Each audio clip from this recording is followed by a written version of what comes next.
rumah atau di kos, bahkan ada yang di kelas. Sangat rajin ya.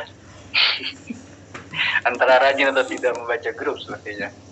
Oke, terima kasih atas kesempatannya. Pada kesempatan kali ini izinkan kami dari kelompok 1 untuk mempresentasikan materi pertama, yaitu tentang manajemen modal kerja. Nah, sebelumnya mungkin sebelum membahas lebih detail, saya ingin menjelaskan atau menceritakan gambaran besar terkait manajemen modal kerja itu apa gitu.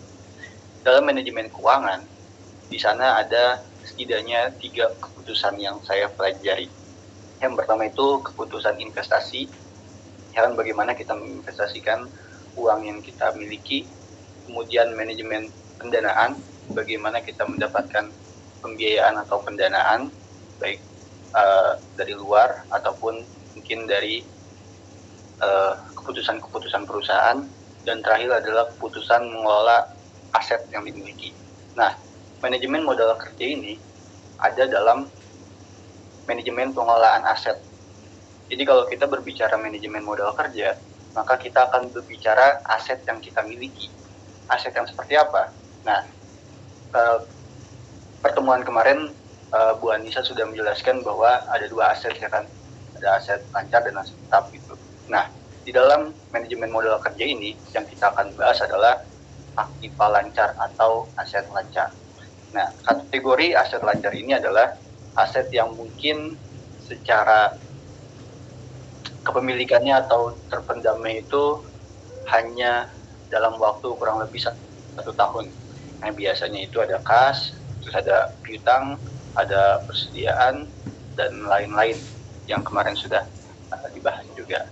Nah, jadi seperti apa contohnya gambarannya mengelola modal kerja ini? Misal kita ambil contoh kita punya toko roti gitu. Kita punya toko roti di mana toko roti pastinya mempunyai cash flow.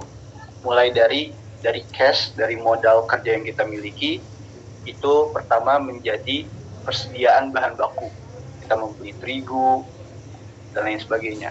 Kemudian dari persediaan bahan baku, uang itu atau selanjutnya itu adalah persediaan bahan jadi yang nantinya jadi roti, dikemas, terus didistribusikan sampai akhirnya selanjutnya jatuh kepada penjualan atau ada juga mungkin piutang dagang yang nantinya diakumulasikan kembali menjadi kas.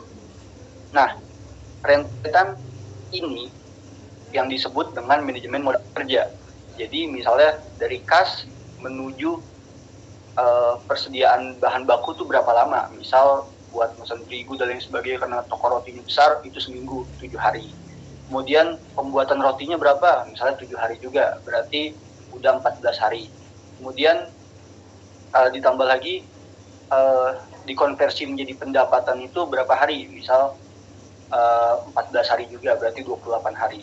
Berarti bagaimana kita mengelola kas perusahaan itu selama 28 hari dari kas diolah menjadi modal kerja, kemudian diolah lagi menjadi pendapatan. Nah, jadi kurang lebih pembahasannya seperti itulah. Pembahasan modal kerja ini seputar biaya operasional, bagaimana kita manage-nya agar lebih efisien, efektif, sehingga mendapatkan laba yang maksimal. Mungkin itulah gambaran besar dari pembahasan materi kita pada pagi hari ini. Nah, kemudian perkenalkan siapa aja sih yang akan membahas materi pertama ini. Boleh next slide.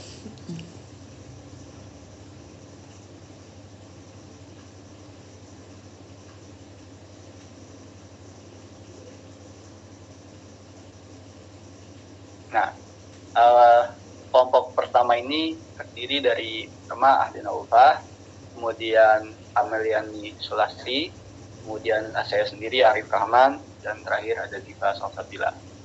Next slide.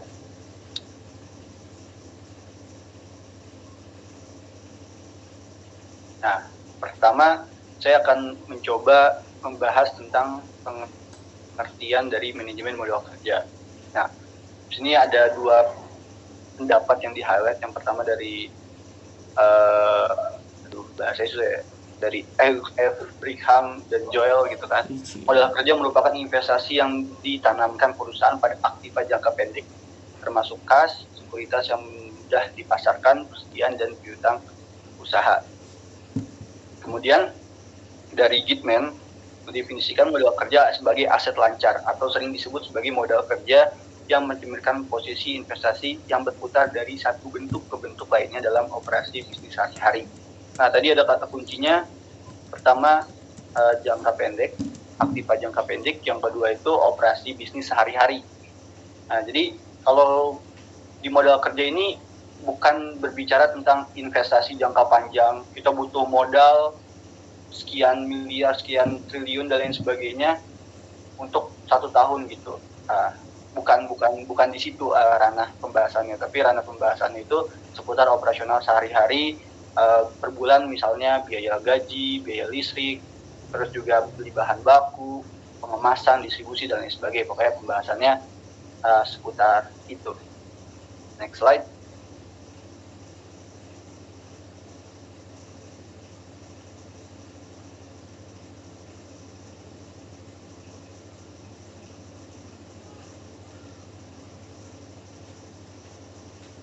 Next.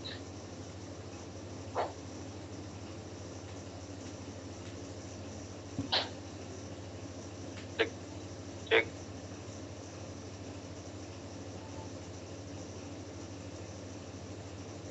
Oh, sepertinya ada gangguan jaringannya.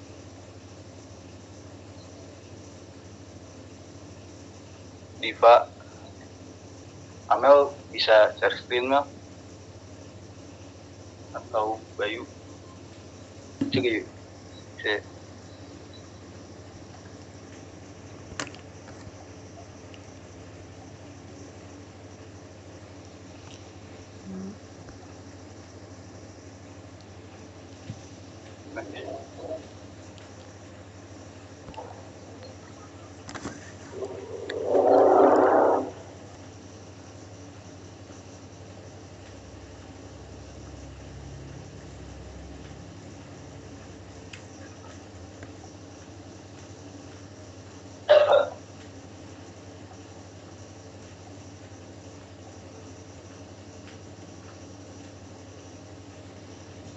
Oke.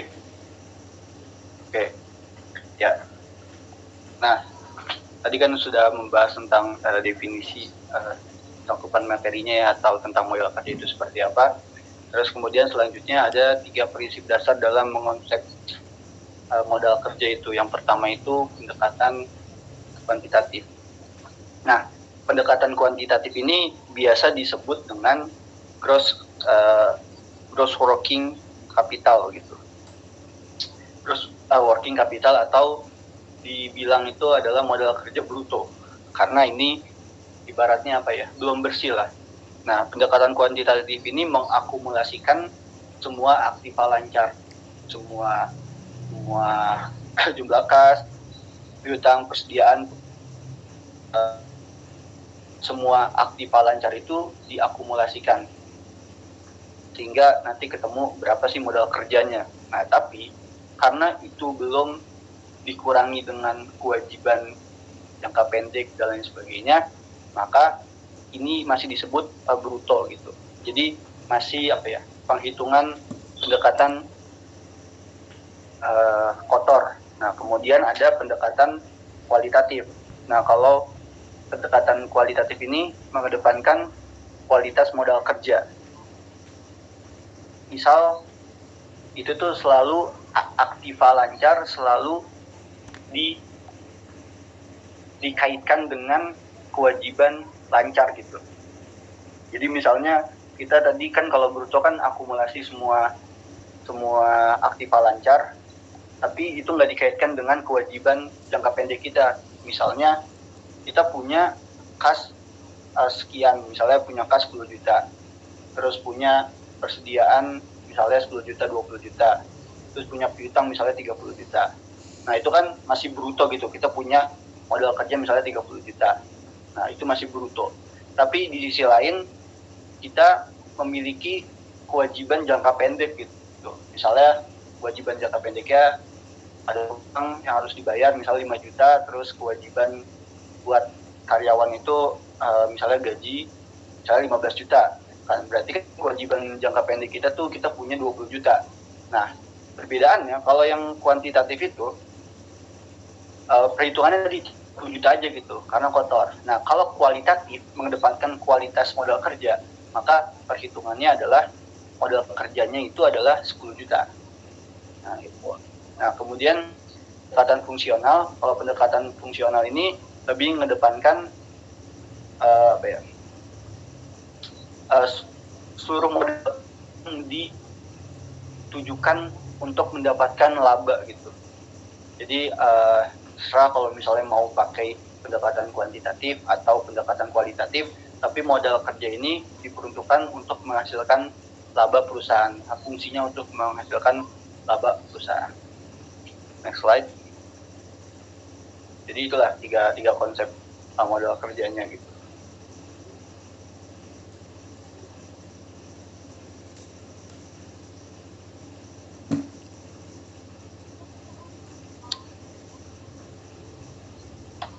Ini separuh. Nah, oke.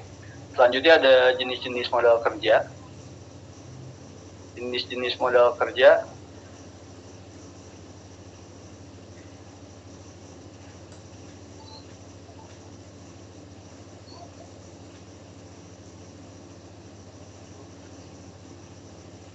Nah, jenis-jenis modal kerja, yang pertama ada modal kerja permanen, yang kedua ada modal kerja variabel. Nah, modal kerja permanen ini dibagi lagi menjadi dua, modal kerja primer dan modal kerja normal. Nah, apa sih perbedaan antara modal kerja permanen dan modal kerja variabel? Kalau modal kerja permanen itu adalah modal kerja yang pasti dibutuhkan perusahaan gitu. Pokoknya modalnya misalnya 100.000. Setiap perusahaan tuh harus punya modal 100.000 setiap siklus perputaran kasnya. Misal modal kerja primer itu misalnya tukang bakso itu untuk operasionalnya itu membutuhkan uang misalnya 100.000 untuk operasional sehari-hari. Nah, kemudian harga baksonya itu 10.000 dengan untungannya 5.000 dan biaya HPP-nya itu berarti 5.000 gitu. Nah, berarti kebutuhan primer tukang bakso ini dalam sehari produksi itu membutuhkan berapa mangkok bakso gitu. Nah, maka kan tadi kan modal kerjanya itu kan 5.000 ya. Berarti kalau tadi kebutuhannya 100.000 berarti dalam satu hari si tukang bakso ini kebutuhannya untuk membuat 20 mangkok bakso penjualan setiap hari itu 100.000, itu kebutuhan primer, modal kerja primernya. Terus modal kerja normalnya itu misal gini, tadi tukang bakso kan 20 mangkok ya. Nah, tapi misalnya ada di hari-hari tertentu, misalnya di hari libur atau hari apa, itu jam kerjanya yang tadinya 8 jam, tadi penjualan 20 mangkok, nah sekarang karena rame jadi penjualannya misalnya 12 jam.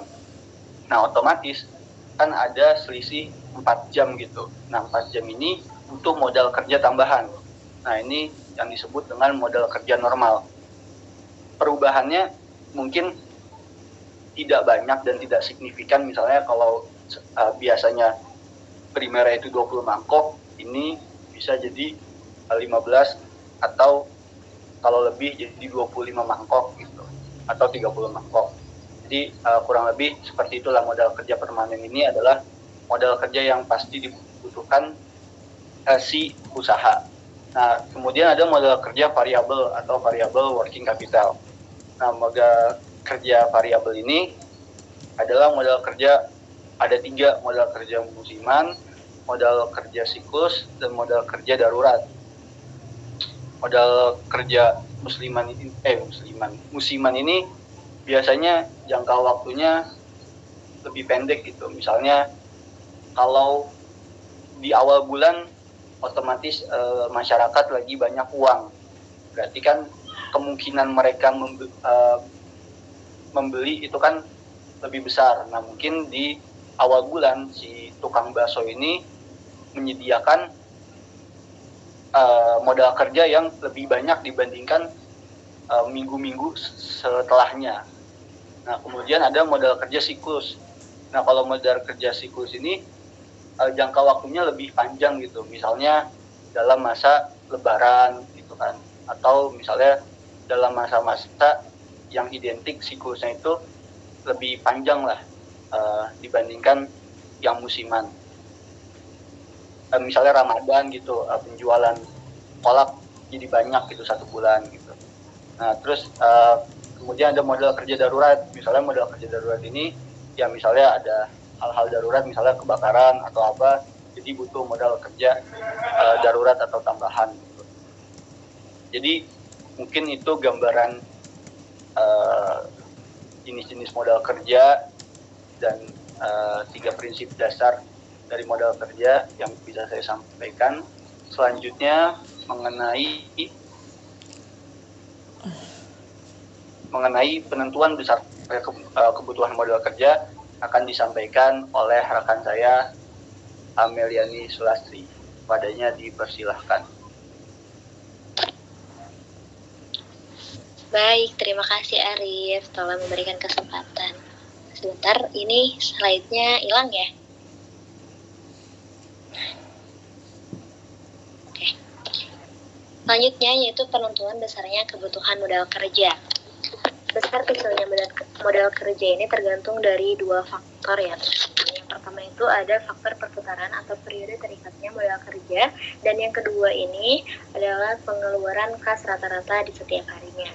Kemudian modal kerja ini bisa meningkat semakin besar jika pertama jumlah pengeluaran kas ini tetap tapi periode perputarannya lama, dan bisa juga apabila periode perputarannya tetap tapi jumlah pengeluaran kasnya itu besar. Ini bisa mengakibatkan modal kerja makin besar. Kemudian next slide, kita membahas tentang pentingnya manajemen modal kerja.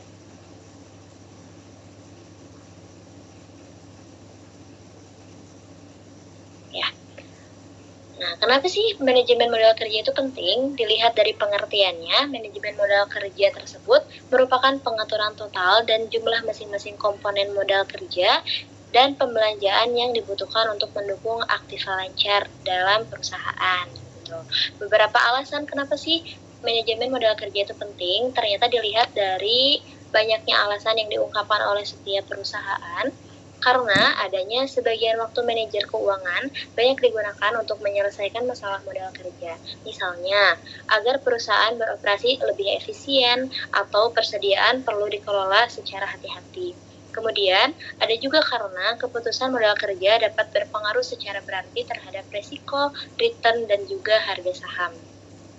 Perlu diketahui juga teman-teman bahwasannya manajemen modal kerja ini memiliki dua macam keputusan yang mendasar, yaitu salah satunya masalah penentuan jumlah optimal investasi dalam aktiva lancar. Kemudian yang kedua adalah penentuan kombinasi yang tepat antara pembelanjaan dengan utang jangka pendek dan juga jangka panjang untuk mendukung investasi pada modal kerja.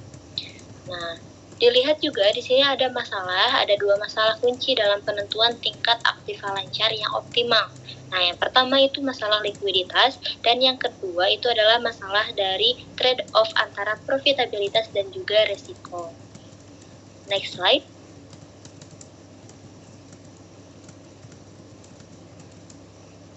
Oke.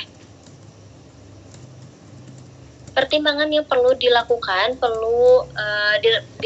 oleh seorang manajer pada manajemen modal kerja ini, yaitu pertama yaitu harus mempertimbangkan aktiva lancar likuiditas, Yang kedua, harus memperhatikan aktiva lancar resiko yang dihadapi perusahaan agar mengurangi resiko kekurangan persediaan. Kemudian, aktiva lancar profitabilitas modal yang tertanam dalam aktiva lancar. Nah, kenapa sih tadi kan ada masalah ya? Ada masalah yang kedua itu trade-off antara profitabilitas dan risiko. Nih, kenapa bisa terjadi masalah trade-off antara profitabilitas dan risiko itu? Ternyata perusahaan ingin profitabilitasnya tinggi, maka harus memelihara aktiva lancar relatif lebih rendah.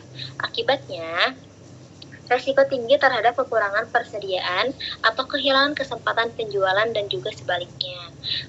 Ada juga nih kenapa bisa terjadi, karena jika perusahaan yang risikonya rendah terhadap kekurangan persediaan dan kehilangan kesempatan penjualan, maka harus memelihara tingkat aktiva lancar yang relatif tinggi, akibatnya profitabilitas menjadi rendah.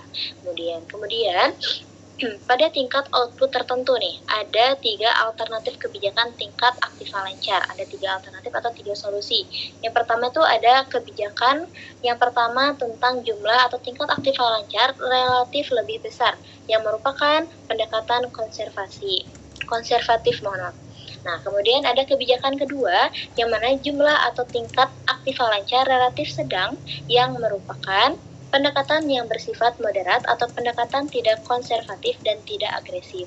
Kemudian yang ketiga, kebijakan ketiga yaitu jumlah atau tingkat aktiva lancar lebih rendah yang merupakan pendekatan agresif. Teman-teman, di sini juga terdapat 3 jenis kebijakan pembelanjaan, 3 jenis kegiatan pembelanjaan. Yang pertama itu kebijakan pembelanjaan hedging, yang mana merupakan suatu metode pembelanjaan dengan menggunakan pembelanjaan yang mempunyai umur pembelanjaan relatif sama dengan umur investasi. Kemudian ada juga kebijakan konservatif, di mana kebijakan ini merupakan suatu metode pembelanjaan dengan menggunakan pembelanjaan yang mempunyai umur pembelanjaan relatif lebih lama dari umur sebagian investasi dalam aktiva agar terdapat suatu margin of safety dalam menjaga likuiditas. Yang terakhir ini ada kebijakan pembelanjaan agresif, yang mana merupakan suatu metode pembelanjaan dengan menggunakan pembelanjaan yang mempunyai umur pembelanjaan relatif lebih pendek. Kalau tadi yang konservatif itu lebih lama ya, kalau agresif ini lebih pendek dari umur sebagian investasi dalam aktiva untuk menekankan biaya pembelanjaan. Baik, terima kasih. Materi yang saya sampaikan cukup. Saya kembalikan kepada Arif sebagai moderator. Ya, terima kasih kepada Amel. Jadi dapat dirangkum bahwa memang manajemen modal kerja itu sangat penting ya teman-teman, sangat penting untuk menentukan profitabilitas perusahaan. Karena setidaknya ada manajemen kas, ada manajemen piutang, ada manajemen persediaan. Kalau salah manajemen persediaan, misalnya terlalu banyak bahan baku yang numpuk di gudang, otomatis kan biaya kita untuk bayar gudang lebih mahal. Terus habis itu biaya pajak lebih mahal. Kemudian juga resiko kadaluarsanya lebih mahal. Jadi harus di-manage tuh persediaannya juga. Kemudian misalnya kalau manajemen piutangnya juga salah gitu di dalam manajemen modal kerja ini, maka terlalu banyak piutang, akhirnya kita nggak punya modal nih untuk melakukan produksi, sehingga nanti jadi mangkrak produksinya. Jadi gitu, jadi sangat penting lah. Makanya tadi ada yang agresif, ada yang konservatif gitu kan. Kalau yang agresif itu cepat gitu kan, tapi kalau konservatif itu agak sedikit lama, menimbang cari aman lah, resikonya lebih minim. Oke, selanjutnya materi akan disampaikan oleh Diva Salsabila. Kepadanya saya persilahkan.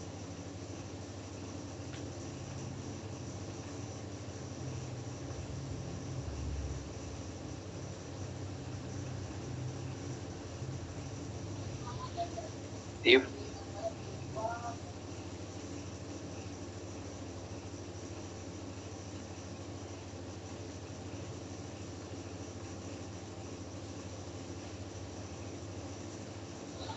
Suaranya nggak kedengeran, Div.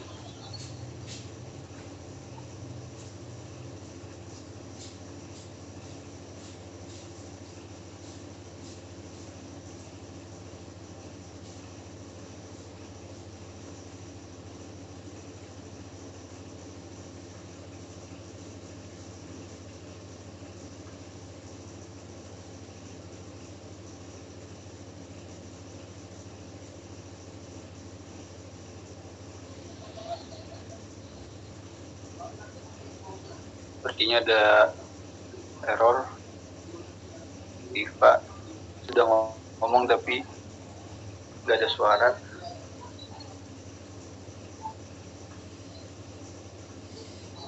Bu Edi coba keluar dulu terus masuk lagi.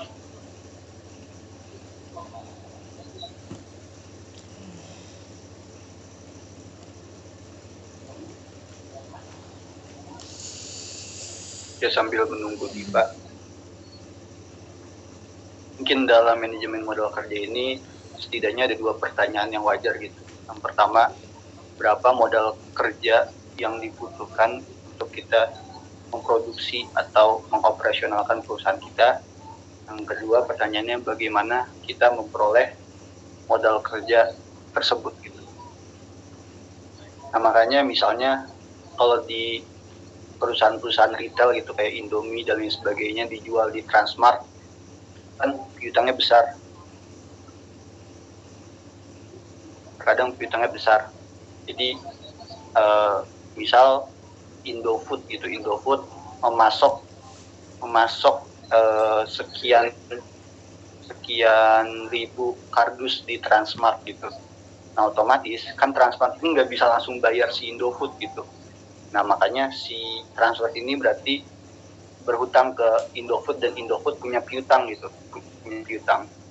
Transmartnya kapan bayar? Transmartnya mungkin bayar ketika sudah ada yang beli, konsumen-konsumen di Transmart tersebut. Nah ini kan berarti ada gap gitu, ada gap di mana Indofood ini harus memproduksi lagi nih si barangnya ini, tapi si Transmart ini nggak punya, Transmart ini belum bisa bayar. Nah otomatis manajemennya gimana itu, manajemen piutangnya? Apakah si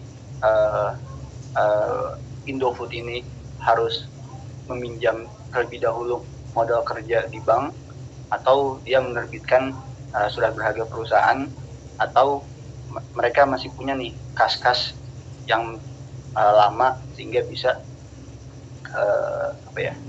bisa melanjutkan produksi tersebut. Jadi ya kurang lebih gambarannya kayak gitulah, bagaimana kita memanage gap antara siklus perputaran kas. Nah, Diva udah ada suaranya, mungkin boleh Diva dilanjutkan.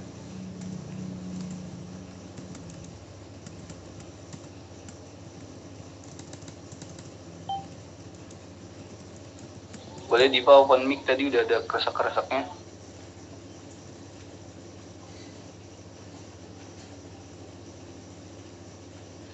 Tes, ada suaranya nggak? Ada, alhamdulillah. Baik, Diva dipersilakan.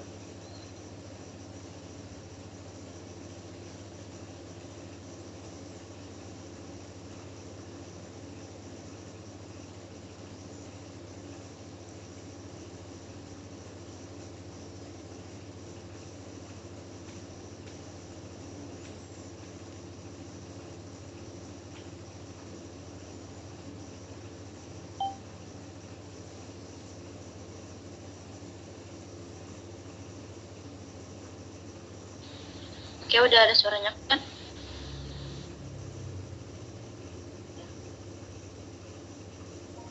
Udah ada. Di sini saya akan menjelaskan mengenai penerapan kebijakan pembelanjaan terhadap komponen aktiva. Yang pertama yaitu ada aktiva tetap. Kebijakan pembelanjaan hedgingnya itu pembelanjaan jangka panjang. Terus kebijakan konservatifnya itu pembelanjaan jangka panjang juga. Terus kebijakan pembelanjaan agresifnya pembelanjaan jangka panjang. Terus yang kedua aktiva lancar permanen. Kebijakan pembelanjaan hedgingnya pembelanjaan jangka panjang, kebijakan konservatifnya pembelanjaan jangka panjang, kebijakan pembelanjaan agresifnya sebagian pembelanjaan jangka pendek dan sebagian jangka panjang. Yang terakhir yaitu aktiva lancar musiman. Kebijakan pembelanjaan hedgingnya yaitu pembelanjaan jangka pendek, kebijakan konservatifnya yaitu sebagian pembelanjaan jangka pendek, sebagian jangka panjang. Terus kebijakan pembelanjaan agresifnya yaitu pembelanjaan jangka pendek. Selanjutnya,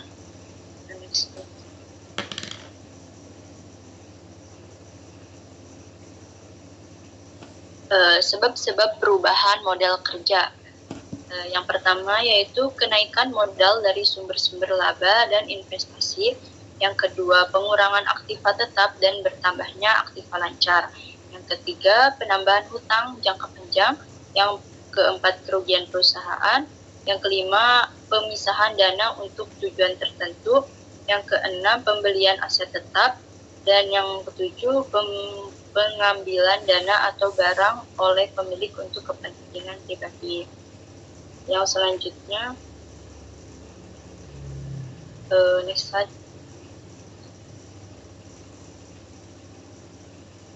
Selanjutnya yaitu manfaat manajemen modal kerja, yaitu terdiri dari yang pertama perlindungan dari krisis modal kerja, yang kedua pemenuhan kewajiban tepat waktu, yang ketiga meningkatkan kredit standing perusahaan, yang keempat persediaan yang cukup, yang kelima penawaran kredit yang menguntungkan, yang keenam efisiensi operasional, dan yang terakhir yaitu pengawasan yang lebih baik. Sekian dari saya serahkan kepada moderator. Baik, terima kasih Diva atas penjelasannya. Tadi yang menarik di hati itu yang kebijakan agresif. Kalau bahasa kasarnya itu kebijakan agresif itu kebijakan gali lubang tutup lubang gitu. Jadi misalnya setelah selesai hutang di sini, nanti untuk menutup hutang selanjutnya kita mencari pembiayaan lainnya gitu. Nah, itu kurang lebih salah satu dari tadi kebijakan agresif. Jadi resikonya besar dan cepat bilangnya, tidak jangka panjang. Oke, selanjutnya penjelasannya akan dijelaskan oleh Ahda Nurfa. Padanya dipersilahkan. Terima kasih kepada moderator. Baik, saya akan menjelaskan tentang kelemahan dari manajemen kerja. Yang pertama itu ada penurunan kemampuan laba, kemudian yang kedua ada penilaian manajemen yang kurang efisien, kemudian yang ketiga ada beban bunga dari pinjaman modal kerja, dan selanjutnya bagaimana manajemen modal kerja yang sehat. Nah, yang pertama itu ada penentuan jumlah optimal investasi lancar, kemudian yang kedua ada penentuan kombinasi yang tepat antara pembelanjaan utang lancar dan utang jangka panjang untuk mendukung investasi dalam modal kerja. Kemudian untuk laporan modal kerja. Nah, laporan modal kerja dan laporan perubahan modal kerja merupakan ringkasan tentang hasil-hasil aktivitas keuangan suatu perusahaan dalam satu periode, dan menunjukkan sebab-sebab perubahan posisi keuangan perusahaan tersebut. Nah, untuk lebih jelasnya kita ada contoh laporan modal kerja pada perusahaan tuan ini diperbandingkan antara 31 Desember 1997 dan neraca 31 Desember 1998 sebagai berikut. Nah, di sini ada neraca perbandingan yang berisi tentang akun seperti akun kas, piutang dagang, piutang wesel, dan lain sebagainya. Kemudian ada tanggal, kemudian ada naik atau turun. Nah, kemudian di sini juga ada berisikan cadangan penyusunan gedung, cadangan penyusunan alat kantor, hutang dagang, hutang wesel, hutang gaji, dan hutang obligasi. Nah, laba yang ditahan pada tahun 1996 itu berjumlah 771.400 rupiah, dan laba bersih tahun 1997 itu sebesar 1 juta diasumsikan jika tidak diketahui data lainnya. Kemudian maka dari neraca yang diperbandingkan tersebut dapat secara langsung dibuat laporan perubahan modal kerja. Nah, laporan perubahan modal kerja itu yang di samping yang berisikan tentang akun hampir sama yang di atas, yaitu akun kas, piutang dagang, piutang wesel, persediaan, stok biaya, hutang dagang, hutang wesel, dan hutang gaji. Kemudian ada tanggal 31 Desember, kemudian ada tahunnya juga, kemudian ada modal kerja naik dan turun. Nah, kemudian sumber modal kerja ini berisikan hasil operasi yaitu laba ditambah dengan depresiasi, yaitu berjumlah senilai 600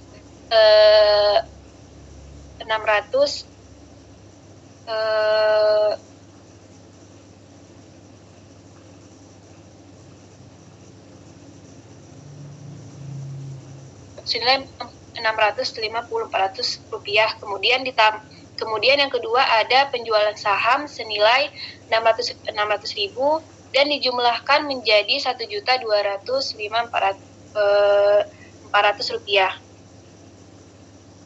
Kemudian ada penggunaan modal kerja. Yang pertama ada pembelian gedung senilai 400.000, kemudian ada pembelian alat-alat kantor senilai 150.000 rupiah, kemudian ada pembayaran hutang obligasi sebesar 150.000 rupiah, kemudian dijumlah yaitu senilai 700.000 rupiah.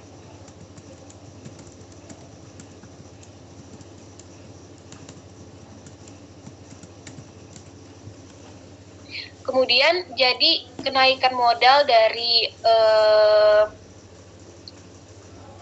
hasil yang di atas itu sebesar 400.000 rupiah dari laporan di atas, maka PT Tuah-Miko mendapatkan kenaikan modal kerja, di mana sumbernya berasal dari hasil operasi dan penjualan saham. Nah, laporan modal kerja akan bertambah apabila aktiva lancar bertambah yang diimbangi atau dibarengi dengan perubahan dalam sektor atau pos tidak lancar atau non-current account. Nah, tetapi penggunaan aktiva lancar tidak selalu diikuti dengan berubahnya atau turunnya jumlah modal kerja yang dimiliki atau yang dipunya oleh perusahaan, misalnya penggunaan aktiva lancar untuk melunasi atau membayar hutang lancar.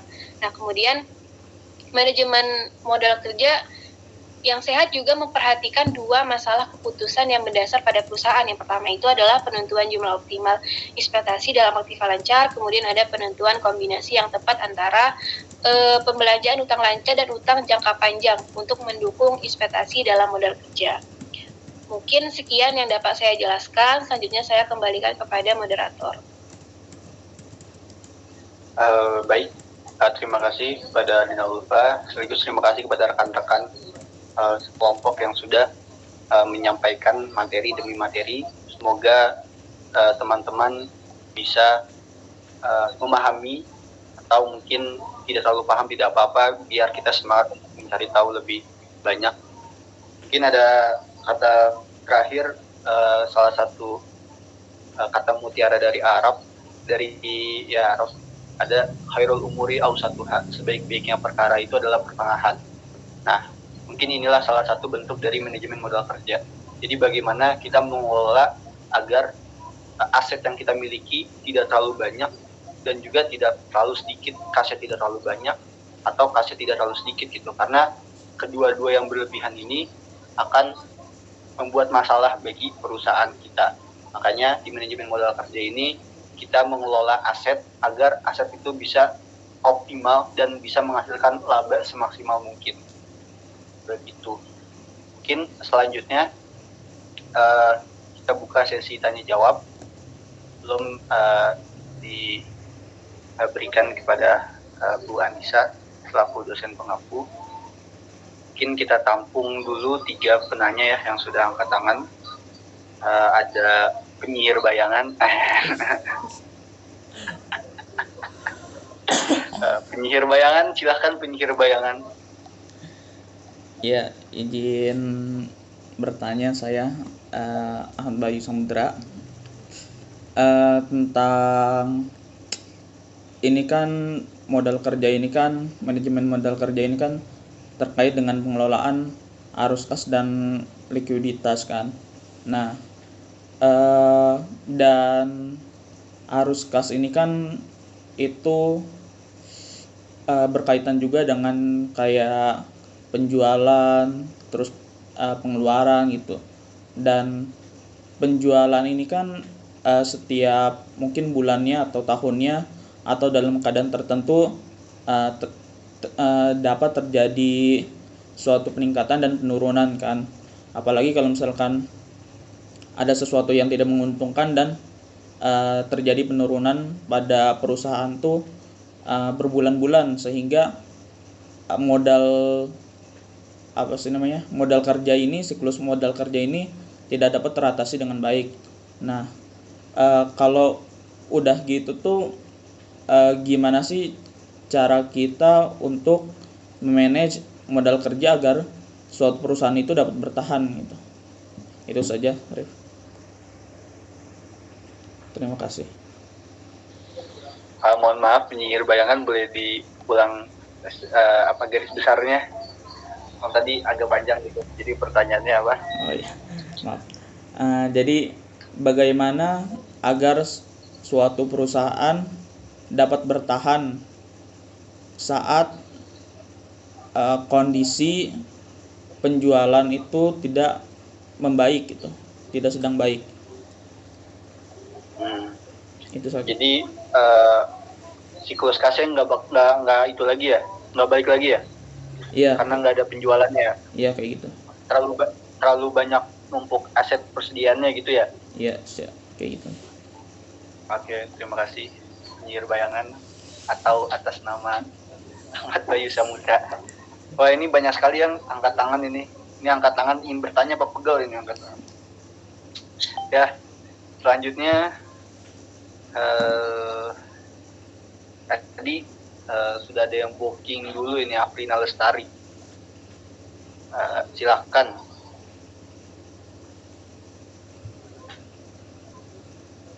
Oke, baik. Terima kasih atas kesempatannya, moderator. Tadi udah dijelasin banyak terkait dengan manajemen modal kerja ya. Dari yang mana untuk mengelola aset usaha. Cuma di sini dari semua yang disampaikan tadi itu tuh cuma agak bingung gitu. Kira-kira ada nggak ya yang dalam prinsipnya itu menggunakan prinsip syariah? Terlebih juga kita kan matkulnya manajemen keuangan syariah. Kalau misalkan manajemen modal kerja pun juga kalau ada syariahnya pengen tahu gitu dalam penerapannya itu seperti apa gitu, dan bedanya dengan konvensional itu seperti apa. Cuma itu aja sih. Terima kasih. Baik, terima kasih kepada Afrina. GSSA yang syariah aja. Ya, terima kasih, nanti kita siapkan jawabannya.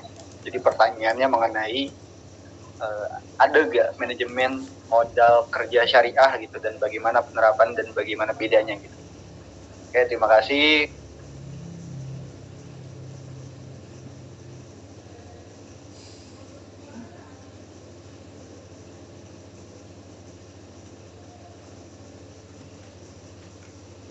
Maaf lupa di unmute ya. Boleh Mas Carul, silakan. Nah, makasih kesempatannya Kang Arif. Jadi Jadi pertanyaan saya itu mau dimulai dari apa yang terjadi sekarang gitu ya. Kan sekarang kan kondisi ekonomi itu kan nggak tertebak ya gitu. Yang hari ini terjadi A, besok terjadi ini, jadi nggak terprediksi gitu. Sedangkan tema besar hari ini kan terkait manajemen modal kerja gitu. Ibaratnya kalau misalnya hari ini kita kerja 10 jam, mungkin bagi kita cukup gitu karena udah capek, tapi kita nggak tahu kompetitor kita kan bisa bekerja lebih dari itu, sehingga hari-hari selanjutnya kita punya penekanan lah gitu untuk kerja lebih dan lebih. Di sisi yang lain, kita sebagai generasi milenial itu kan punya istilah yang namanya work-life balance gitu. Nah, ini erat kaitannya dengan manajemen modal kerja.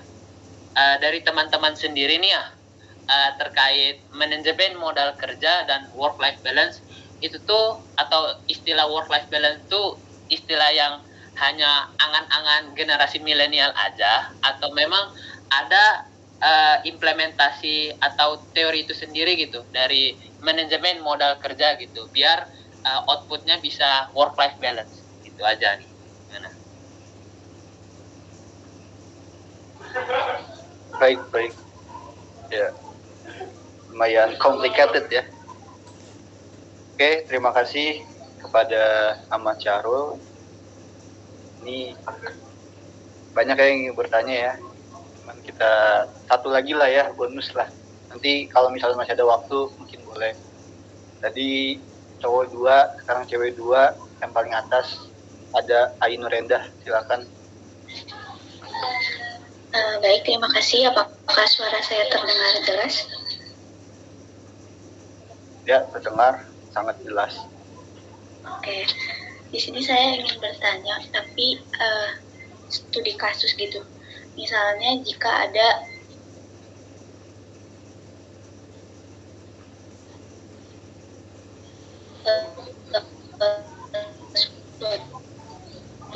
perusahaan, pertanyaannya tuh apa yang akan dilakukan bahan yang sangat banyak itu, apakah akan melakukan produksi? Tadi ya? Di awal-awal rada putus-putus, boleh diulang? Oke. Ini terkait studi kasus gitu ya. Misalnya di dalam suatu perusahaan itu manajernya udah terlanjur membeli stok yang besar-besaran gitu, lebih dari kebutuhan yang dibutuhkan oleh perusahaan itu. Nah, pertanyaannya tuh apa yang akan dilakukan seorang manajer terhadap stok bahan yang banyak itu? Apakah akan melakukan produksi secara besaran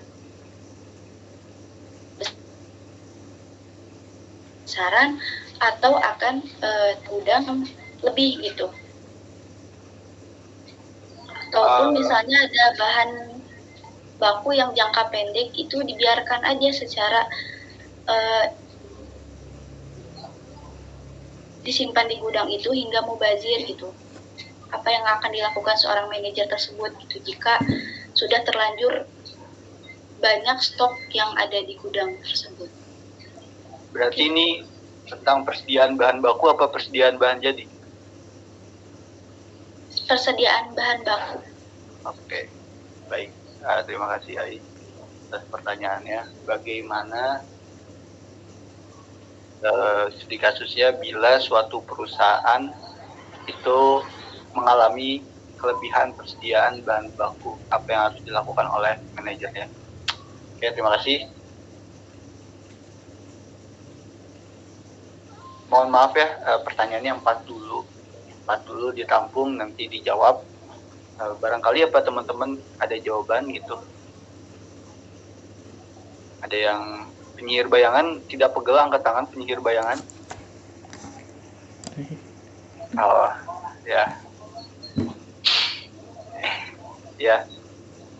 Mungkin izinkan kelompok kami untuk mendiskusikan jawabannya agar tidak salah gitu kan.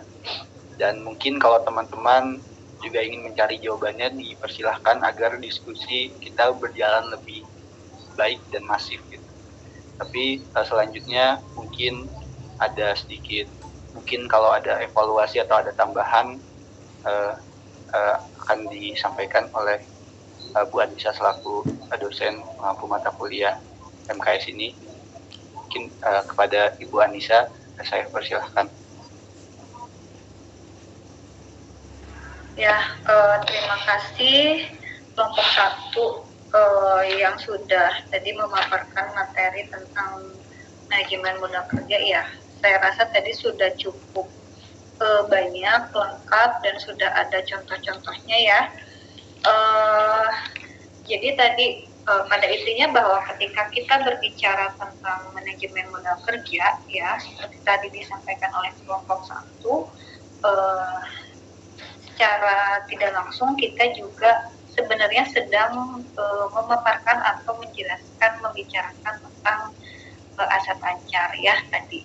Jadi pada prinsipnya bahwa modal kerja itu adalah dana yang dialokasikan oleh perusahaan ya untuk membiayai operasional perusahaan dalam jangka waktu pengeluaran yang pendek ya, dalam jangka waktu pengeluaran pendek ini berarti waktunya kurang lebih dari 1 tahun, dan itu berkaitan dengan penggunaan aktiva lancar perusahaan. Nah, tadi juga sudah dijelaskan oleh kelompok 1 terkait dengan pendekatan-pendekatan ya yang sering digunakan dalam bagaimana kita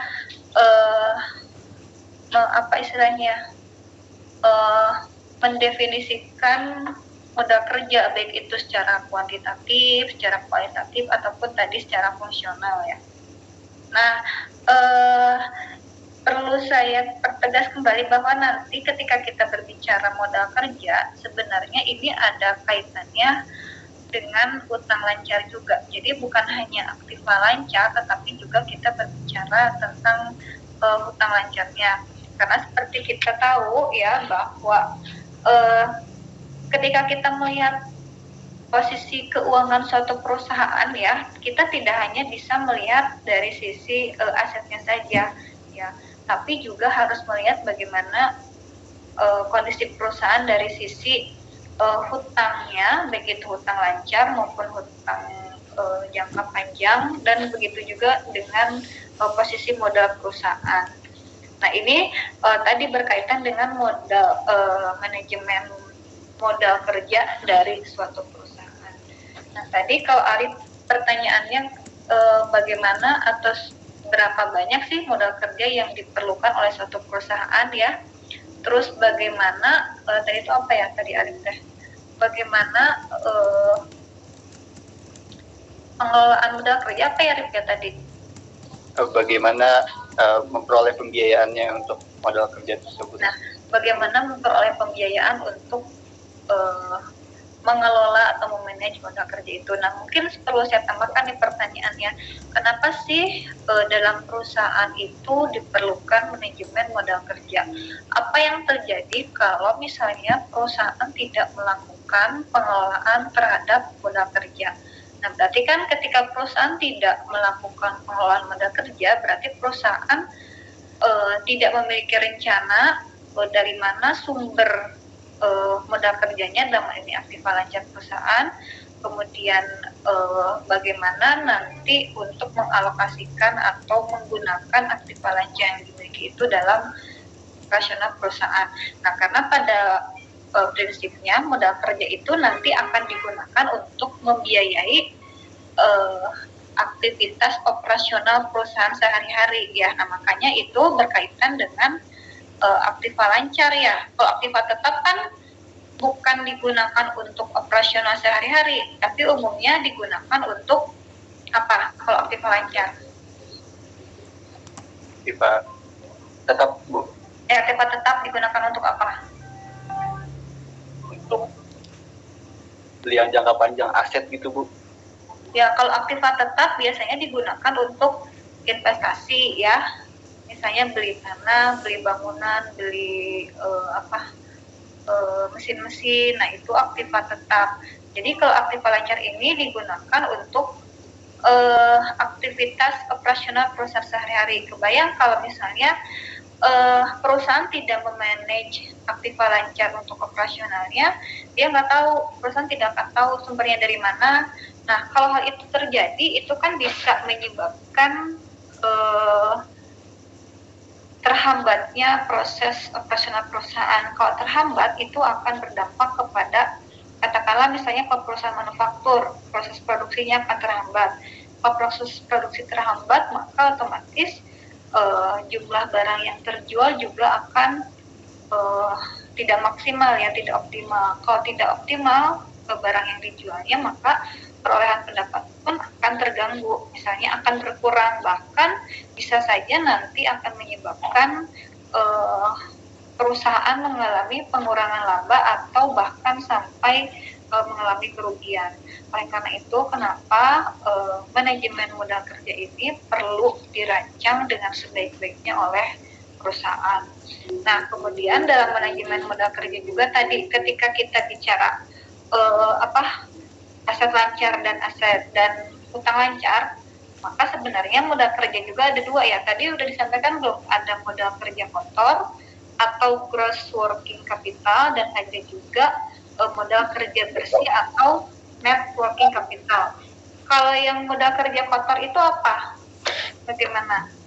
Kalau modal kerja kotor itu ini Bu, menghitungnya aktiva lancar saja tanpa dihitung juga kewajibannya. Ya, jadi kalau modal kerja kotor itu berarti keseluruhan aktiva lancar atau aset lancar yang dimiliki perusahaan. Jadi kalau ditanya berapa modal kerja kotor suatu perusahaan, maka kita tinggal hitung ya berapa nih total aktiva lancar perusahaannya. Nah, kalau misalnya yang ditanyanya modal kerja bersih atau net working capital, nah berarti kita harus menghitung tidak hanya aktiva lancarnya, tapi berapa selisih antara aktiva lancar dengan hutang lancarnya ya. Nah, hutang lancar itu kan kalau aktiva lancar itu ada kas ya, ada piutang, ada persediaan, ada surat-surat berharga, itu kan aktiva lancar. Nah, kalau ngitungnya modal kerja bersih berarti nilai-nilai itu harus dikurangi dengan hutang dagang misalnya, kemudian hutang jangka pendek, hutang bank ya, biaya-biaya yang harus dibayar. Nah, itu masuknya sebagai net working capital atau modal kerja bersih. Nah, dari net working capital atau modal kerja bersih itu juga nanti ada dua macam ya. Ketika tadi kita membandingkan aktiva lancar dengan utang lancar, maka kan seharusnya kita bisa melihat dari aktiva lancar dan utang lancar itu jumlah yang paling besarnya aktiva lancarnya atau utang lancarnya gitu kan dibandingkan. Nah, ketika aktiva lancar itu lebih besar daripada hutang lancar, maka itu akan terjadi namanya positif net working capital. Ya, jadi positif net working capital itu kondisi ketika total aktiva lancar lebih besar dari total hutang lancar. Nah, apa yang terjadi jika aktiva lancarnya lebih besar dari hutang lancar? Negatif net. Positif, aktiva lancar lebih besar daripada positif kan? Iya. Nah, efeknya akan gimana?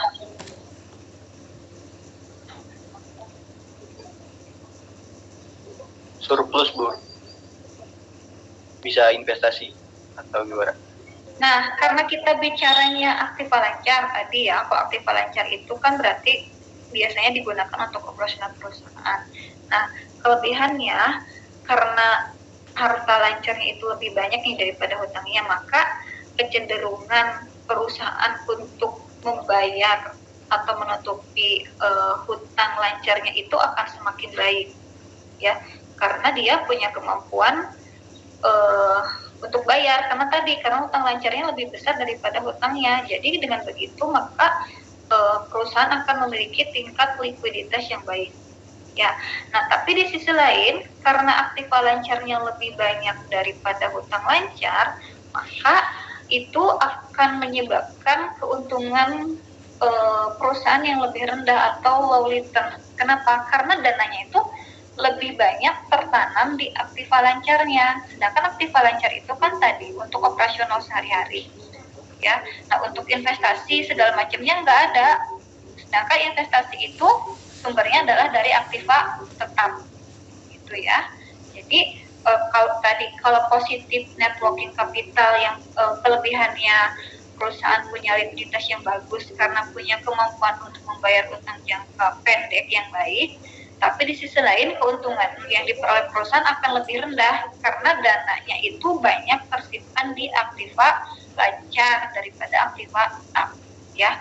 Nah, kemudian yang kedua ada negatif net working capital. Nah, jadi tadi kalau yang positif working capital itu, net working capital itu aktiva lancar lebih besar daripada hutang lancar. Nah, ini kebalikannya kalau yang negatif. Nanti hutang aktiva lancarnya lebih kecil daripada hutang lancar, atau dengan kata lain hutang lancarnya lebih besar daripada aktiva tetap aktiva lancar. Nah, ini efeknya apa? Kebalikannya ya, kalau dalam negatif net working itu perusahaan akan memiliki tingkat profitabilitas atau keuntungan yang lebih tinggi ya, karena total aktiva lancarnya itu lebih kecil dibandingkan dengan aktiva tetap ya. Nah, jadi ini bisa memberikan keuntungan bagi perusahaan yang lebih besar dibandingkan tadi yang positif net working capital, karena aktiva lancarnya lebih sedikit ya, maka aktiva yang lebih banyak tingkat aktiva tetap, sehingga perusahaan bisa lebih banyak untuk berinvestasi. Nah, kekurangannya apa dalam negatif net working capital ini tadi? Karena utang lancarnya lebih banyak, maka tingkat likuiditas perusahaan itu akan rendah ya, karena perusahaan kemampuan perusahaan untuk membayar hutang lancarnya melalui aset lancar itu kecil ya, karena aktiva lancarnya lebih kecil daripada hutang lancarnya sendiri, sehingga risiko likuiditasnya lebih tinggi. Artinya perusahaan memiliki tingkat likuiditas yang rendah ya. Jadi ini agak kebalikan antara positif yang negatif itu, yang satu jadi keuntungan, yang satu jadi kelebihan gitu ya, untuk mengingat mempermudah pemahaman teman-teman gitu. Nah, saya rasa ini silakan, udah setengah jam lagi. Mungkin kelompok 1 bisa menjawab dulu pertanyaan dari teman-temannya. Baik Bu, tapi saya izin bertanya Bu, kalau kemungkinan terburuk dari negatif net working capital itu, apakah perusahaan sampai bangkrut atau enggak Bu? Kalau sampai bangkrut bisa ya, makanya di sini kan perlu sebenarnya ini juga jadi pertanyaan nih. Sebenarnya kondisi yang bagus itu yang bagaimana? Apakah yang positif net working capital atau yang negatif? Ya, sebenarnya itu kembali kepada kondisi perusahaan bagaimana.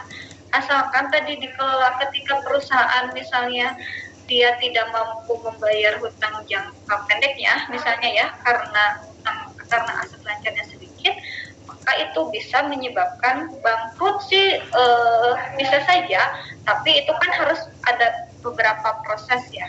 Misalnya ketika perusahaan tidak mampu membayar hutang lancarnya, maka perusahaan kan dia bisa jual aset ya, aset tetapnya. Tapi di sisi lain aset tetap yang dijual itu untuk dicairkan atau menjadi liquid itu kan butuh waktu lama ya. Nah, itu bisa saja menyebabkan perusahaan bangkrut sih, tadi mungkin pengurangan pendapatan dulu ya, nggak langsung bangkrut artinya asetnya itu habis kan, enggak, tapi bisa jadi tadi karena keuntungannya yang aset tetapnya lebih banyak dibandingkan yang aset lancar gitu, tapi bisa mengganggu operasional perusahaan ya gitu. Jadi harus dikelola supaya yang positif negatifnya itu ketika diterapkan itu seimbang, proporsional gitu ya. Siap. Terima kasih Bu.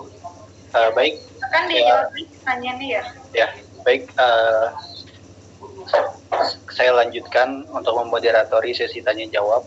Pertama, pertanyaan dari penyihir bayangan atau Ahmad Bayu Samudra yang akan dijawab oleh Amelia Sulastri. Pak Dea, dipersilahkan. Baik, terima kasih Arif. Izin menjawab pertanyaan dari Ahmad Bayu ya. Tadi pertanyaannya itu, bagaimana agar suatu perusahaan dapat bertahan meskipun dalam kondisi yang tidak stabil, begitu ya, Ahmad Bayu? Iya, seperti itu. Nah, untuk menjawabnya, terdapat beberapa cara untuk mengelola manajemen modal kerja di perusahaan agar dapat bertahan meskipun dalam kondisi penjualan yang buruk atau kurang stabil. Nah, salah satu caranya bisa dilakukan dengan pengelolaan persediaan yang efisien. Ketika penjualan melambat, penting untuk mengelola persediaan dengan bijak. Hal ini berarti menghindari penumpukan barang yang tidak terjual yang dapat mengikis modal kerja perusahaan. Kemudian dapat juga dilakukan dengan pengendalian piutang. Nah, dalam kondisi penjualan yang buruk, maka pelanggan mungkin membutuhkan lebih banyak waktu untuk membayar. Pastikan juga sebagai perusahaan memiliki proses yang lebih baik dalam menagih piutang, dalam mempertimbangkan untuk menawarkan opsi pembayaran yang lebih fleksibel untuk mendorong pelunasan yang lebih cepat. Kemudian ada juga pengelolaan utang. Tadi kan pengendalian piutang, sekarang pengelolaan utang. Nah, di sisi kewajiban, cari juga cara untuk mengelola utang dengan baik. Ini bisa berarti bernegosiasi dengan pemasok untuk pembayaran yang lebih lambat atau mencari opsi refinansiasi yang lebih menguntungkan jika ada utang yang jatuh tempo dalam waktu dekat. Kemudian bisa juga dilakukan dengan pemantauan arus kas. Nah, sebagai perusahaan harusnya selalu memantau ya perkembangan arus kas dengan cermat, terutama dalam kondisi penjualan yang buruk. Nah, identifikasinya area di mana arus kas mungkin terhambat dan cari cara untuk meminimalkan risiko kekurangan kas. Misalnya untuk menunda pembayaran non penting atau yang kurang penting, atau mengevaluasi investasi yang diperlukan. Kemudian bisa juga dilakukan dengan penyesuaian rencana bisnis. Jika penjualan terus menurun, pertimbangkan untuk menyesuaikan rencana bisnis. Mungkin perlu untuk meninjau kembali target penjualan, biaya operasional, dan strategi pemasaran agar lebih sesuai dengan kondisi pasar yang ada. Nah, yang terakhir ada juga cara yang ini bisa dilakukan, bisa tidak, yaitu dengan mengkomunikasikan terbuka dengan stakeholder. Selalu penting untuk selalu menjaga komunikasi terbuka dengan para pemegang kepentingan, termasuk karyawan, investor, dan pemasok. Sebenarnya ini penting ya teman-teman, harus dilakukan, karena komunikasi itu penting.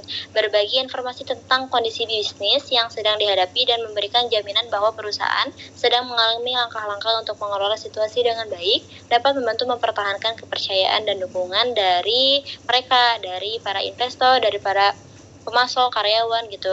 Lebih baiknya dikomunikasikan bahwa kondisi perusahaan sedang dalam kondisi yang kurang stabil, sehingga perlu beberapa cara lain untuk mengelola agar tetap berjalan dengan baik, stabil gitu. Begitu teman-teman. Begitu Ahmad Bayu, terima kasih. Pasti itu baik. Jadi tadi lebih ke pencegahannya gitu. Kalau misalnya tambahan dari saya, pendapat saya, kalau misalnya penjualannya banyak, kalau misalnya penjualannya nggak sesuai ekspektasi, numpuk gitu, daripada nanti kadaluarsa, mending pikirin balik modal dulu gitu. Maksimalin di marketingnya, entah itu diskon, entah itu cashback dan lain sebagainya gitu, agar nantinya tidak rugi karena barang-barangnya jadi kadaluarsa, minimal balik modal lah gitu, biar bisa diproduksi ulang dan direncanakan lebih baik lagi. Ini tuh ya, Bay. Siap, terima kasih. Nah, kalau tidak cukup dipelajari sendiri ya, biar lebih menambah wawasan keilmuan. Oke, selanjutnya pertanyaan tentang Afrina ISSA yang syariah aja nih. Pertanyaan yang biasanya sering ada di setiap mata kuliah. Apa sih perbedaannya? Apakah ada manajemen keuangan syariah? Ini akan dijawab oleh Adana Ulta. Kepada dia dipersilakan. Terima kasih kepada Arif. Baik, saya akan menjawab pertanyaan Afrina tentang apa sih perbedaan antara manajemen modal kerja konvensional dan manajemen modal kerja syariah. Nah, berbicara tentang manajemen modal kerja, baik yang bersifat syariah maupun yang konvensional, itu tujuannya untuk mengelola dan mengoptimalkan sumber dana keuangan perusahaan agar dapat memenuhi kewajiban keuangan sehari-hari dan mencapai tujuan bisnisnya. Nah, namun terdapat perbedaan dalam pendekatan dan prinsip yang digunakan dalam kedua jenis manajemen modal kerja tersebut.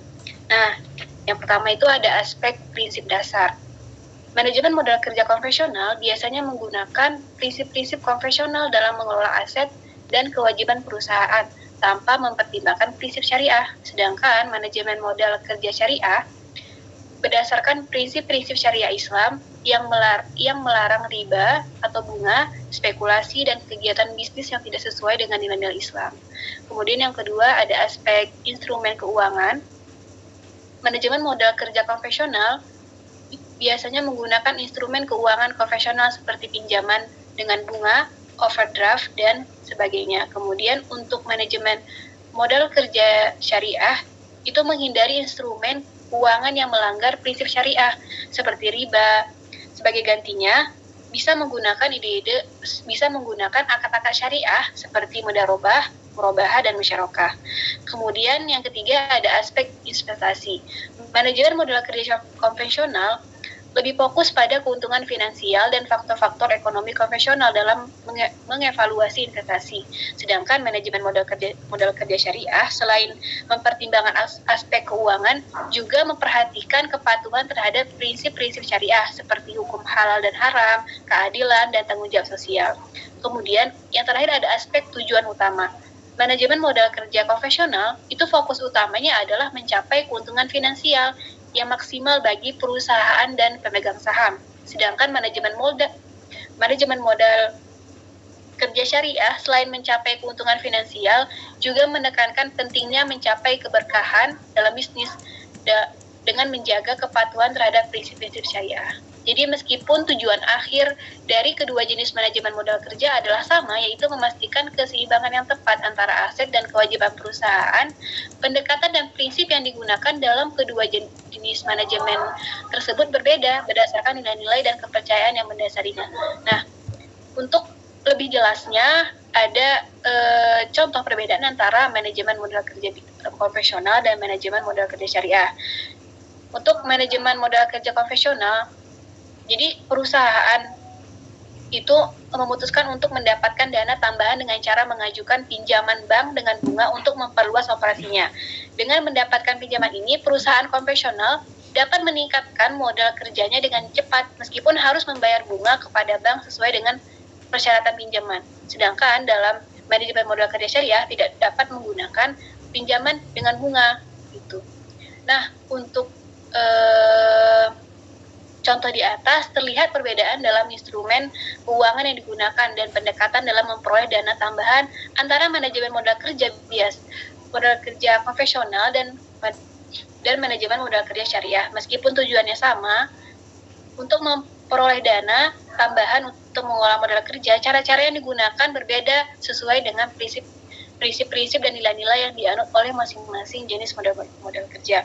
Nah, untuk sekarang ini apakah ada perusahaan di Indonesia yang menerapkan prinsip-prinsip manajemen modal syariah?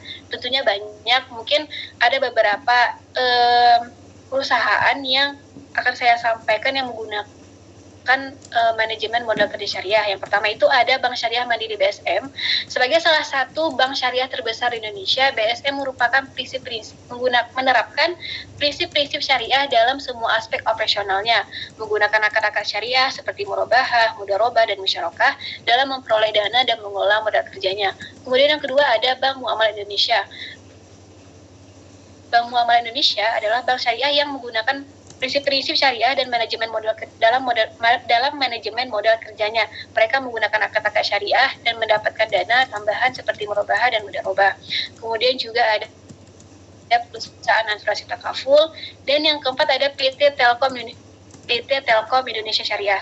PT Telkom Indonesia Syariah adalah anak perusahaan dari PT Telkom Indonesia yang menerapkan prinsip-prinsip syariah dalam operasionalnya termasuk dalam manajemen modal kerja. Mereka menggunakan akad-akad syariah dan memperoleh dana tambahan dan mengolah modal kerja mereka.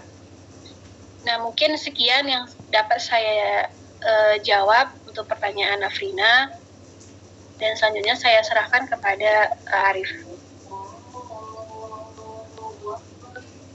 Ya, jadi itu ya mungkin cukup jelas ya, sangat jelas. Aprina bisa dipahami? Oke, bisa. Oke, selanjutnya pertanyaan dari Ai terkait jika persediaan bahan baku terlalu banyak dan menumpuk, apa yang harus dilakukan oleh manajer ya? Nah, ini akan dijawab oleh Diva. Kepada ya, dipersilakan. Terima kasih kepada moderator. Di sini saya akan mencoba untuk menjawab pertanyaan ini.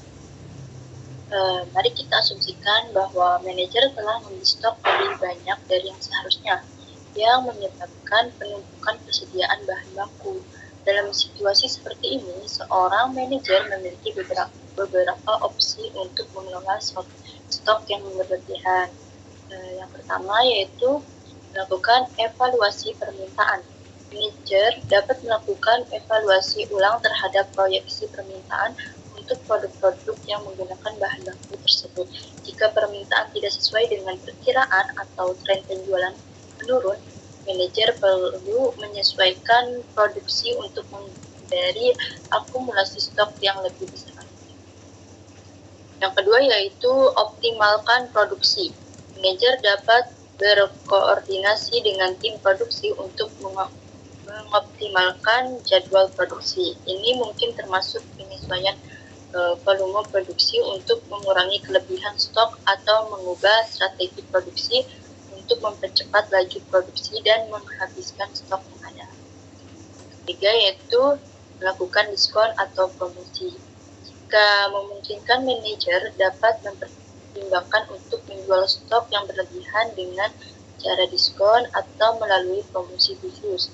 Ini dapat membantu mengurangi beban persediaan dan meningkatkan arus kas perusahaan. Yang keempat yaitu pengembalian atau pertukaran. Manajer dapat menjajaki opsi pengembalian atau pertukaran dengan pemasok untuk mengembalikan sebagian dari stok yang tidak terpakai. Namun, opsi ini mungkin tergantung pada kebijakan pemasok dan bisa melibatkan biaya tambahan. Yang terakhir yaitu manajemen persediaan yang lebih baik. Untuk mencegah terjadinya kelebihan stok di masa depan, manajer harus meningkatkan sistem manajemen persediaan. Ini mungkin melibatkan perbaikan dalam peramalan permintaan, penggunaan sistem inventarisasi yang lebih canggih, dan pengembangan kebijakan yang lebih ketat terkait dengan pengadaan bahan baku. Jadi intinya, membiarkan stok bahan baku hanya duduk di gudang tanpa digunakan dalam tindakan yang tidak efisien dan dapat menyebabkan pemborosan sumber daya. Oleh karena itu, langkah-langkah di atas penting untuk dilakukan guna mengelola stok yang berlebihan dengan kebijakan dan minimalkan dampak negatifnya terhadap keuangan dan operasi perusahaan. Itu jawaban dari saya, kurang lebih mohon maaf. Saya serahkan kembali ke teman-teman. Baik, Diva, terima kasih. Langsung saja, ingat waktu ya, kita berlanjut ke pertanyaan terakhir dari Ahmad Syarul tentang apakah pengelolaan manajemen modal kerja yang baik itu bisa berhubungan dengan work-life balance yang lagi hype di zaman sekarang. Dia pertanyaannya sangat nyentrik ya. Jadi tentu bisa, karena ketika manajemen modal kerjanya baik, cash flow-nya baik, arus kasnya baik, operasionalnya baik, otomatis keuangan perusahaan baik. Ketika keuangan perusahaan baik, otomatis imbasnya adalah ke karyawan juga gitu kan. Pertama, karyawan tidak mendapatkan tekanan yang berat dari perusahaan, sehingga khawatiran dari karyawan itu kan tidak terjadi gitu.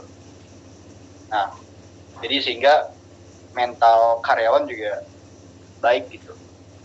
Nah, selanjutnya selain itu, ketika pengelolaannya baik, maka penggajian dan fasilitas terhadap karyawan itu dapat diberikan secara efektif gitu. Karena si perusahaannya ini tadi mungkin tidak memiliki yang namanya negatif working net capital ya, tadi yang negatif itulah di bahasa Inggrisnya itu yang negatif ininya. Jadi sehingga perusahaan bisa mengalokasikannya untuk insentif mungkin ke karyawan dan lain sebagainya, sehingga karyawan mempunyai asupan lebih lah untuk menjalani kehidupannya atau untuk melakukan work-life balance di luar pekerjaannya, mungkin pas liburan jadi bisa staycation atau gimana gitu. Yang terakhir itu ketika kondisi perusahaan baik, otomatis kan keuangannya baik juga kan, maka perusahaan lebih percaya diri gitu untuk perusahaan lebih percaya diri untuk mempersilahkan karyawannya itu bekerja dari mana aja. Misalnya kalau sekarang itu kan rencana Erick Thohir di BUMN, katanya BUMN nanti kerjanya cuma 4 hari, jadi cuma 1 minggu libur gitu kan. Itu karena percaya diri, mungkin karena keuangannya bagus gitu, sehingga ya udah dikasih fleksibilitas dalam waktu. Atau ketika keuangannya baik, oh ya udah kerja dari mana aja karena optimalisasi hasil dari karyawan ini baik juga ke perusahaan. Mungkin itu ya yang bisa menjawab. Jadi ya ketika keuangan perusahaan baik, otomatis kondisi perusahaan juga baik, sehingga berakibat baik juga ke kondisi karyawan, terutama finansial karyawan gitu. Jadi sehingga work-life balance itu bisa dijalankan terkait waktu kerja yang lebih minim, atau tidak adanya tekanan mental, dan tidak adanya kekhawatiran, apalagi nanti ada kekhawatiran PHK gitu. Mungkin itu yang bisa dijawab dari kelompok kami, kelompok 1. Kurang lebihnya mohon maaf sebesar-besarnya. Semoga teman-teman tidak cukup puas dan bisa belajar lebih banyak lagi di lain kesempatan dan lain tempat. Mungkin sekian dari saya mewakili kelompok 1. Wassalamualaikum warahmatullahi wabarakatuh. Ya, terima kasih kelompok 1 sudah memaparkan materi sekaligus tadi menjawab pertanyaan dari teman-temannya ya. Saya rasa sudah cukup terwakili, dan memang tadi pertanyaan Aprina itu terkait dengan manajemen keuangan syariahnya belum ada di makalahnya juga ya, di artikelnya belum ada. Nanti mungkin sekalian revisi bisa ditambahkan juga, tapi harus secara khusus ya. Artinya kalau tadi yang disampaikan itu kan masih secara umum. Nah, artinya nanti coba oleh kelompok 1 dicari misalnya atau apa landasan Al-Quran, baik Al-Quran ataupun dari hadis, apakah ada yang membahas tentang modal kerja ya. Misalnya di Quran surat apa. Nah, kemudian kalau bicara tentang modal kerja itu kan dalam keuangan syariah itu atau ekonomi syariah itu ada beberapa syarat sehingga suatu aset itu, apakah itu uang atau lain, itu layak disebut dengan modal ya. Nanti bisa ditambahkan oleh kelompok 1. Itu aja mungkin tambahannya. Kalau tadi jawabannya sudah cukup jelas saya rasa ya. Nanti untuk artikelnya belum saya baca, jadi karena tadi baru dikirim barusan ya, jadi belum saya baca secara menyeluruh dan detail. Insya Allah nanti di pertemuan selanjutnya saya sampaikan tambahan yang perlu ditambahkan ya oleh kelompok 1. Terima kasih untuk kuliah hari ini, saya cukupkan di sini. Insya Allah minggu depan mudah-mudahan kita offline ya di kelas. Selamat menjalankan ibadah puasa. Billahi taufiq wal hidayah. Wassalamualaikum warahmatullahi wabarakatuh. Waalaikumsalam warahmatullahi wabarakatuh. Terima kasih ya. Saya izin keluar.